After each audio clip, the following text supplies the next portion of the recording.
I was as surprised by the bombshell as everybody else. I was doing an interview to offer them a platform to tell their story about why they left. And that was my number one intention, was just clarity on why did you leave? And so some of the things that were revealed in that interview came as a surprise to me. And those surprises are now referred to as bombshell. But I didn't set out to do a bombshell interview. I set out to do an interview, have a conversation that would allow them to tell their story. How do you feel about the palace hearing you speak your truth today? I don't know how they could expect that after all of this time, we would still just be silent if there is an active role that the firm is playing in perpetuating falsehoods about us. And if that comes with risk of losing things, I mean, there's a lot that's been lost already. Were you silent or were you silenced?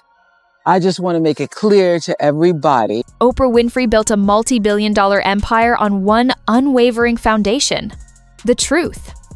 She became the woman who could read a soul through a camera lens, the interviewer who unmasked legends and humbled icons. Yet now, inside the quiet, high-ceilinged corridors of Harpo Productions, a shadow lingers over that towering legacy. It is the shadow of a single afternoon in 2021, an interview once presented as a historic act of truth-telling, but now seen by many as a professional catastrophe. People close to the media mogul whisper that Oprah views the Sussex sit-down as the greatest mistake of her television career. For years, she stood as one of the loudest and most influential champions of this new chapter in the British monarchy. Lately, though, her silence has become impossible to ignore. There are no more glowing references in her magazine, no warm public gestures on the red carpet, and none of the open defense that once helped shape Meghan Markle's narrative. To understand why the Queen of Media has drawn back from the woman she once elevated, it is necessary to move beyond the glamorous photographs and enter a world of calculated branding, strategic strangers, and a media shield that is now collapsing in real time. The 19th of May, 2018 remains fixed in global memory. It was the day of sunlit carriage processions, Givenchy silk, and what appeared to be the fairy tale union of a modern American actress with the oldest and most traditional royal family in the world. To millions watching from their homes, it looked like the wedding of the century, a symbol of inclusion, progress, and change. But behind that polished high-definition image, a quieter battle was taking place behind the heavy velvet curtains of Windsor Castle. Palace sources later revealed that Queen Elizabeth II was deeply unsettled, not by the spectacle itself, but by the names, or rather the lack of certain names, on the guest list. In the rigid universe of royal protocol, a wedding is never just a celebration. It is a public expression of shared history, loyalty, and the people who have genuinely shaped a life. When Prince William married Catherine Middleton in 2011, Westminster Abbey was filled with people who truly belonged to their story. There were local shopkeepers from Catherine's hometown of Bucklebury, the postman who had delivered her family's mail for years, and childhood friends who had known her since she was very young. That ceremony reflected real connection and long-standing personal bonds. Meghan Markle's proposed guest list, by contrast, was described by one exhausted courtier as resembling a red carpet casting call. The Queen, whose instincts were said to cut through public relations, spin with precision, reportedly sent the draft list back several times. She was troubled by the near-total absence of Meghan's own family and long-term friends. Apart from Doria Ragland, Meghan's blood relatives were conspicuously absent, and in their place stood an American constellation of power and celebrity. When the names of George and Amal Clooney, Oprah Winfrey, and Idris Elba appeared, the old guard did not merely raise an eyebrow. Their disbelief lingered. Why were these people, who had almost no established history with the couple, receiving places of honor inside St. George's Chapel? Those seats were usually reserved for the innermost circle, the people who had stood by the groom since childhood, the people who belonged there through history rather than visibility. Later, investigative reporting suggested these celebrities were not present as intimate friends. They were there as assets. Meghan was said to be assembling a media shield, carefully gathering some of Hollywood's most influential figures so they could later protect and amplify her narrative when she eventually re-entered American public life.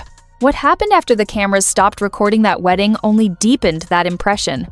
One of the most damaging details came from a nearly accidental private exchange during the ceremony itself.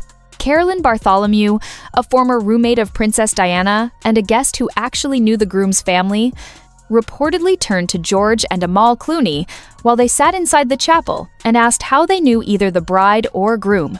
The answer, according to the account, was blunt and disarming. They did not. There was no charming story about shared dinners in London, no old friendship, no long association. They simply did not know them.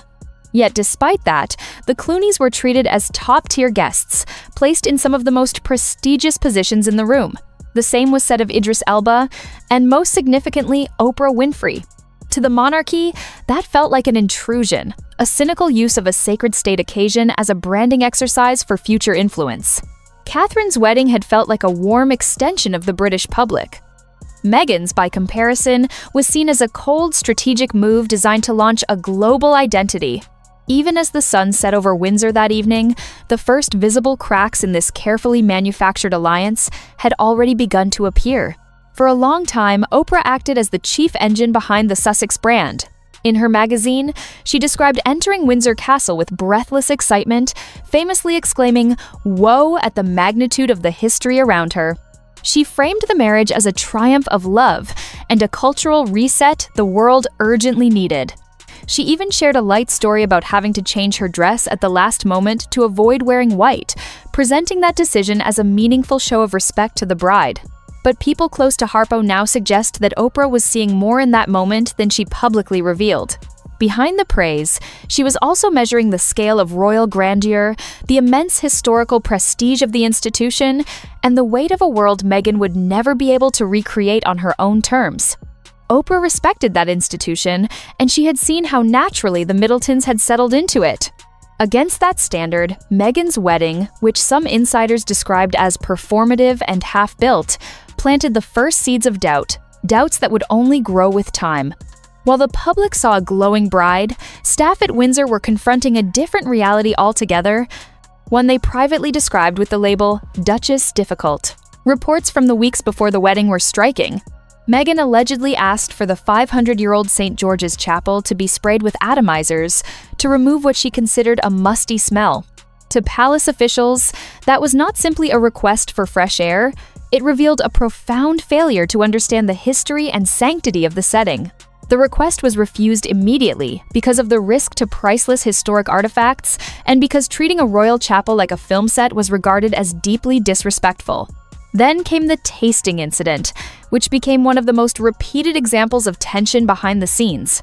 Meghan allegedly rebuked a staff member because she believed she could taste egg in a dish that was meant to be vegan.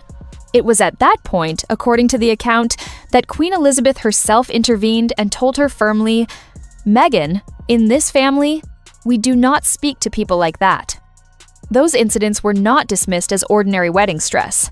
They were seen as early signs of a personality determined to dominate the institution rather than adapt to it. The sharpest conflict came with the choice of the bridal tiara, an episode later remembered as Tiara Gate. Meghan reportedly wanted a striking tiara set with large emeralds. The Queen, however, as guardian of the crown jewels, refused the request. The reason lay in history and diplomacy. Those emeralds were believed to have originated from a Russian source with a troubling or uncertain lineage, and using them for a globally watched state occasion was considered diplomatically inappropriate. When Meghan was told no, Prince Harry's reaction was said to be explosive. It was during that clash that he allegedly declared, "What Meghan wants, Meghan gets." To the Queen, this was not a husband defending his bride. It was a direct challenge to her judgment and to the established authority of the monarchy itself. Her response was calm, firm, and final. She reportedly took Harry aside and told him, "Meghan cannot have whatever she wants. She gets the tiara that I have assigned to her." In the end, Meghan was offered the Queen Mary Diamond Bandeau. But by then, the damage had already been done. The dispute exposed a bride who appeared less interested in the dignity of the role and more focused on the optics of power. What seemed to outsiders like a glamorous royal beginning was already revealing deeper fractures to those inside the system. It was a pattern. one that Oprah and the other Hollywood figures around the Sussexes would only recognize much later, when the image they had helped support began to unravel and the performance behind it became harder to ignore. Perhaps no episode from the wedding preparations has been argued over more intensely than the clash between Meghan Markle and Catherine, the then Duchess of Cambridge. For a long time, the story remained trapped in confusion, with one version battling another, until the details began to settle through repeated insider accounts that pointed in the same direction. The disagreement centered on something the wider public might have considered minor, but inside royal life it carried real importance. It was about the flower girl dresses.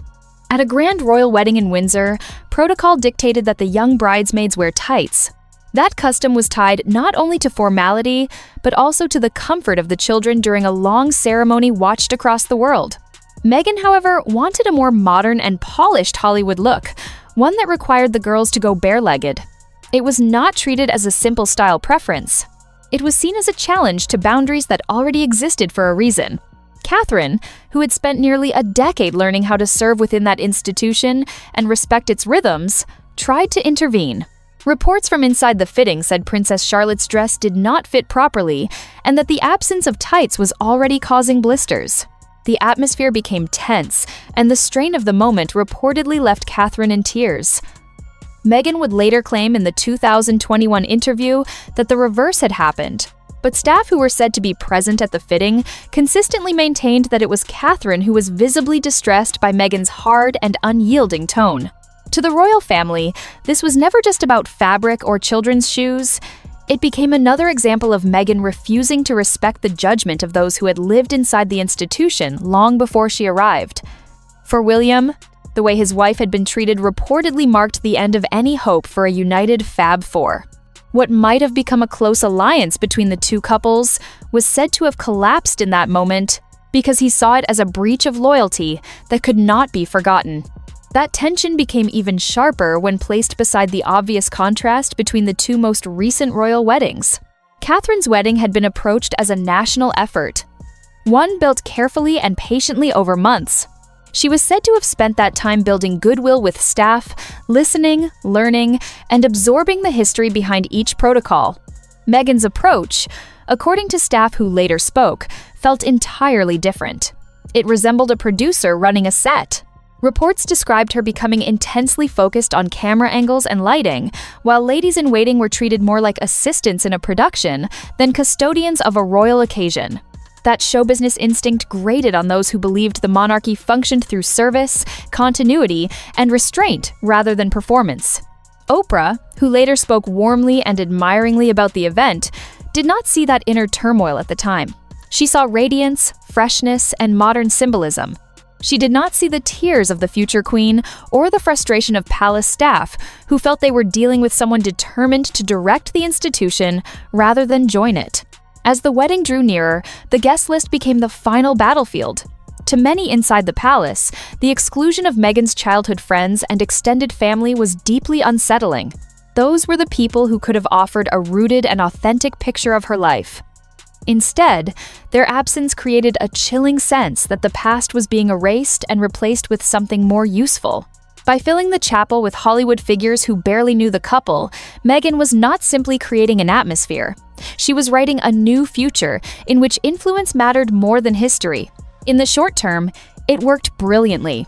By securing the presence of Oprah Winfrey, the queen of media, Meghan guaranteed a powerful layer of protection for her image in America. Oprah's playful account of having to change her dress at the last moment became exactly the kind of supportive press Meghan needed. But from the vantage point of 2026, that loyalty now appears to have rested on an assumption of authenticity. Once the performance began to show through, once Oprah realized she may have been used less as a trusted friend and more as a strategic stepping stone, the shield began to break apart. The year 2021 was meant to be the moment that Hollywood's shield hardened into something unbreakable. The sit-down with Oprah was marketed as an act of truth-telling so historic that it would validate the careful recruitment of famous strangers back in 2018. Yet, in the years that followed, the meaning of that interview changed. What had first looked like empowerment began to resemble something far more damaging, not just for Meghan, but for Oprah herself. The regret was not born from a single revelation. It grew slowly through a series of exposed inconsistencies. The most damaging of them all was the claim that a private backyard wedding had taken place 3 days before the public Windsor ceremony. When the Archbishop of Canterbury later had to clarify that the only legal wedding was the grand ceremony at Windsor, the damage went beyond Meghan's credibility. It reached Oprah's own standing as a serious interviewer. For someone who built her reputation on instinct and discernment, the realization was reportedly painful.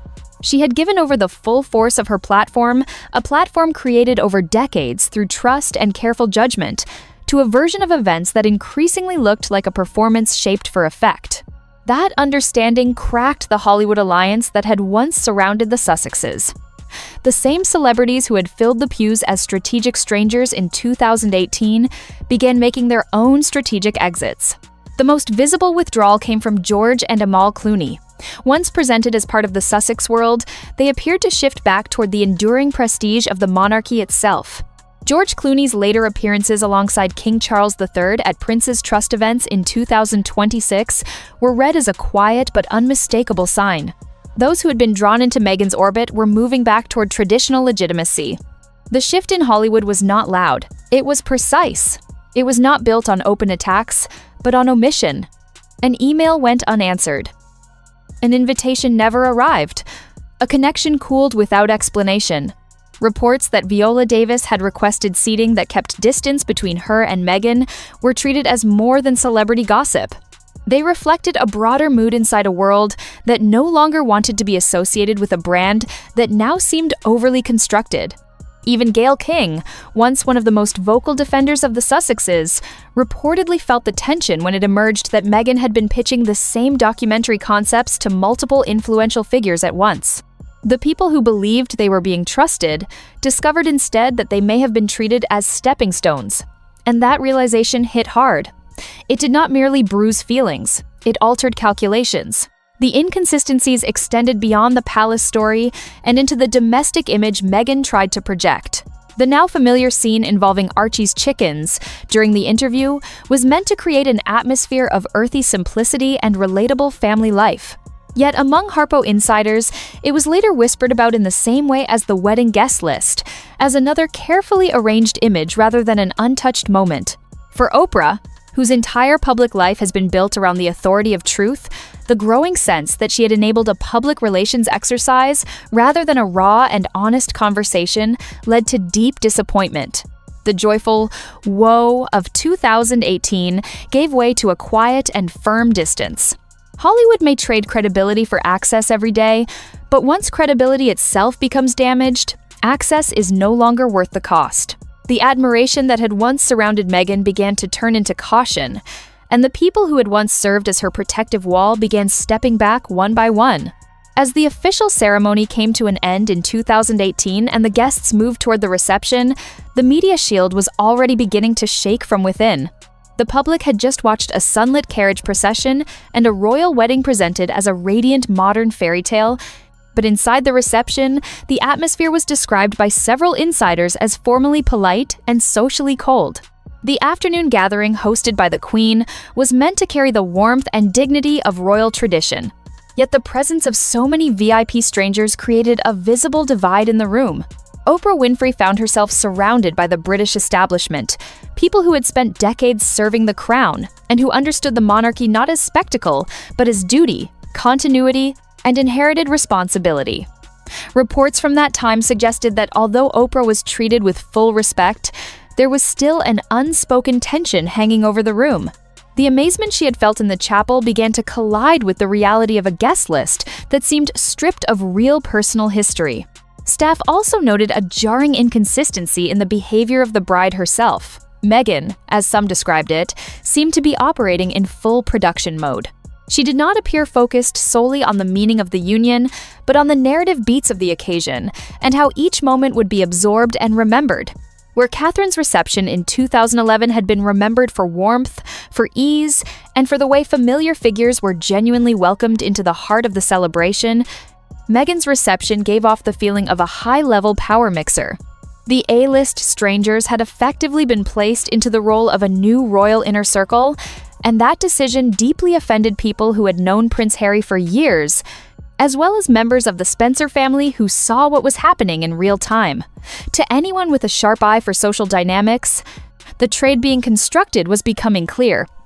Oprah was lending credibility, while Meghan was offering a story that could be carried and protected across the American media landscape.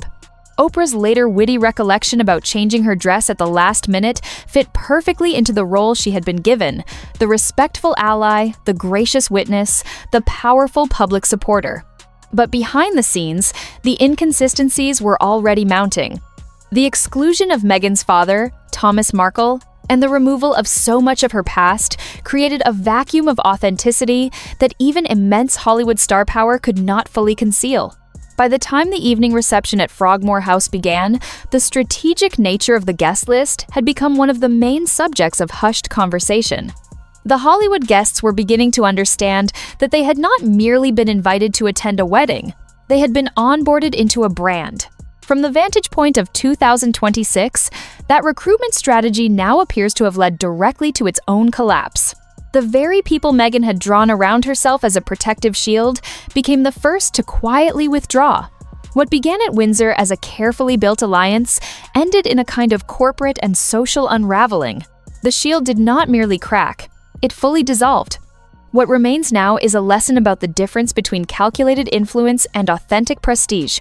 This final phase of the story has not unfolded in dramatic public declarations. It has played out instead through the quiet, deliberate retreat of some of the most powerful figures in media and entertainment, led most significantly by Oprah herself. The most revealing shift in the current era lies in the way Hollywood's inner circle has come to view the Sussex performance. For years, the industry was willing to extend patience and goodwill, drawn in by the force of the initial story and the symbolism it seemed to carry. But as the inconsistencies moved beyond palace corridors and into the editing suites of Montecito, curiosity gave way to caution. Reports that Meghan privately treated the 2021 interview as a strategic maneuver, with claims from insiders that she laughed about how easily she could affect the mood simply by looking sad, struck directly at the center of Hollywood's own code. In a town where nearly everyone performs, the one unforgivable offense is being caught, manipulating the very allies whose support you depend on. The result has been a visible exodus. The A-list strangers who once filled the pews of St. George's Chapel are nowhere to be seen when support is most needed. The withdrawal of George and Amal Clooney marked one of the earliest major shifts, but it was the silence from Oprah's side that delivered the clearest message of all. When people with that level of integrity, influence, and professional standing begin signaling that distance is necessary, the meaning is unmistakable. Reports that figures in that orbit were requesting proximity-free seating reflected something larger than awkward social maneuvering. They indicated that the brand itself had become something risky to stand beside. At that point, the issue stopped being about royal politics alone. It became a matter of professional self-preservation. In Hollywood, trust is a form of power, and once trust has been broken, that power begins to disappear. Oprah's quiet withdrawal now stands as one of the most significant developments in the entire saga. She has not issued a dramatic public condemnation. She has not gone on television to distance herself in explicit terms, but her actions have carried the force of final judgment. The sense that she had been led into validating a public relations project rather than a truthful and emotionally honest narrative changed the relationship completely. Support did not cool gradually. According to this account, it ceased. The phrase said to be circulating in her inner circle, "No more Meghan," captures the finality of that turn. For Oprah, whose empire was built on the authority of truth, association with narratives later challenged by everyone from the Archbishop of Canterbury to former palace staff was not something she could afford. At the same time, the comparison between the Sussexes' growing isolation and the enduring esteem attached to William and Catherine has become a quiet source of embarrassment in elite circles. Hollywood figures who once may have mistaken the royal family's discipline for stiffness now look back at the wedding of 2011 with a different appreciation. They see in it transparency, steadiness, and respect for duty. What once seemed conventional now looks authentic. That contrast only deepens the humiliation surrounding the Sussex story, because it reveals how much of Meghan's projected image depended on strategic curation rather than durable trust. The final lesson of the story is presented with unusual bluntness. A lasting empire cannot be built on strategic strangers. Meghan Markle tried to use the royal family as a stepping stone and Hollywood's most powerful figures as a shield. In the end, according to this account, she lost both. The silence that now meets her outreach is not accidental. It is the sound of an industry that has already moved on. As one industry executive reportedly put it, once trust is broken, it does not get airtime. What began as a fairy tale in Windsor, complete with breathless admiration and global symbolism, has ended in a Montecito garden where the cameras no longer carry the same magic. The A-list strangers have drifted back to the people and institutions they genuinely value, and the Queen of Media has closed the book. What was once sold as a victory of love has been overtaken by the reality of reputation. The red carpet has been rolled away. The pews that were once filled with celebrity power now stand empty in memory. The media shield, once constructed so carefully and used so effectively, has faded into little more than the remains of a highly calculated dream that failed to anchor itself in truth. Oprah's retreat gives that ending its clearest form. She does not need to announce the judgment publicly. Her silence has already done it,